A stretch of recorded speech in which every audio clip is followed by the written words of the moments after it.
ஹயக்ரீவன் என்ற அசுரன் பிரம்மாவிடம் என்னைப் போன்ற குதிரை தலை உள்ளவனால் மட்டுமே என்னை கொல்ல முடியும் என்ற வரத்தை கேட்டான்.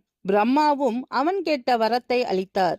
வரம் பெற்றவன் பிரம்மாவின் மீதே போர் தொடுத்து 4 வேதங்களை திருடி கடலில் சென்று மறைந்து கொண்டான். அதனால் படைப்பு தொழில் ஸ்தம்பித்தது. வேதங்களை அவனிடமிருந்து காக்க விஷ்ணுவால் மட்டுமே முடியும் என்று உணர்ந்த பிரம்மன் விஷ்ணுவை காண வைகுண்டம் சென்றார். அப்போது விஷ்ணு பல அசுரர்களுடன் போர் செய்ததின் காரணமாக மிகவும் களைப்பாக தனது வில்லான சாரங்கத்தின் மீது தலை சாய்த்து படுத்திருந்தார். அவரை எப்படி எழுப்புவது என்று யோசித்த பிரம்மா ஒரு கரையான் புழுவினை உருவாக்கி அந்த வில்லின் நாணினை கடிக்க சொல்கிறார். ஆனால் அவர் நினைத்தது வேறு, நடந்தது வேறு. புழு வில்லின் நாணினை கடித்த வேகத்தில் நான் அருந்து விஷ்ணுவின் தலையினை துண்டித்தது.